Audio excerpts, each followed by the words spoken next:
Powered by NBC bearings, భారతదేశపు మొట్టమొదటి bearing తయారుదారు. BRS ప్రాథమిక సభ్యత్వానికి ఎమ్మెల్సీ పదవికి రాజీనామా చేశారు కవిత. తాను ఏ పార్టీలో చేరబోనని జాగృతి కార్యకర్తలు మేధావులతో చర్చించాకే భవిష్యత్ కార్యాచరణ వెల్లడిస్తానని ప్రకటించారు. జైలు నుంచి వచ్చాక గురుకులాల మొదలు పెన్షన్ల పెంపు, బీసీలు, రైతుల కోసం పోరాడనన్నారు. హరీష్ రావు, రేవంత్ మధ్య మ్యాచ్ ఫిక్సింగ్ జరిగిందని ఆరోపించారు కవిత.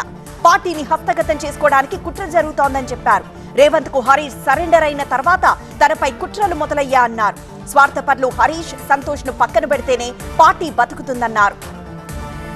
1,00,000 కోట్లు దోచుకున్న వ్యక్తి కుటుంబంలో కలహాలు మొదలయ్యా అన్నారు సీఎం రేవంత్ రెడ్డి. అక్క, అన్న, చెల్లి, బావ ఒకరినొకరు పొడుచుకుంటున్నారని ఆరోపించారు. వాళ్లు కొట్టుకుంటూ తమపై నిందలు వేస్తున్నారన్నారు.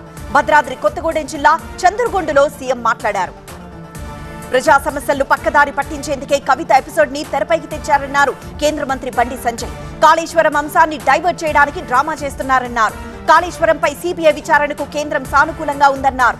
కేసీఆర్ బిడ్డ కవితనే అవినీతి జరిగిందని చెబుతున్నారన్నారు. కవిత ఎపిసోడ్ లో బీజేపీ పాత్ర లేదన్నారు ఆ పార్టీ తెలంగాణ అధ్యక్షుడు రామచంద్రరావు. కవితను బీజేపీలో చేర్చుకునే ప్రసక్తే లేదని, అవినీతి పరులను తాము చేర్చుకోమన్నారు.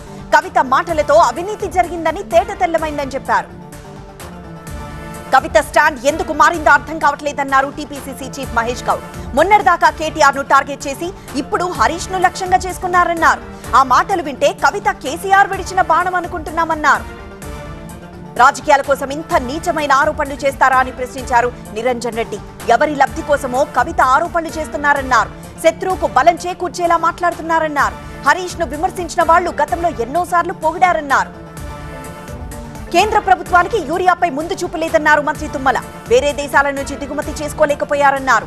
ఆగస్టులో రావాల్సిన యూరియా పూర్తిగా రాలేదని, సెప్టెంబర్లో రావాల్సింది ఇంకా రాలేదన్నారు. హైదరాబాద్ లో వినాయక నిమజ్జన ఏర్పాట్లపై భాగ్యనగర్ గణేష్ ఉత్సవ సమితి అసహనం వ్యక్తం చేసింది. గణేష్ నిమజ్జనాలకు సంబంధించి ట్యాంక్ బండ్ పై ఎలాంటి ఏర్పాట్లు చేయలేదని నిరసన వ్యక్తం చేశారు. పవర్డ్ బై ఎన్బీసీ బేరింగ్స్, భారతదేశపు మొట్టమొదటి బేరింగ్ తయారుదారు.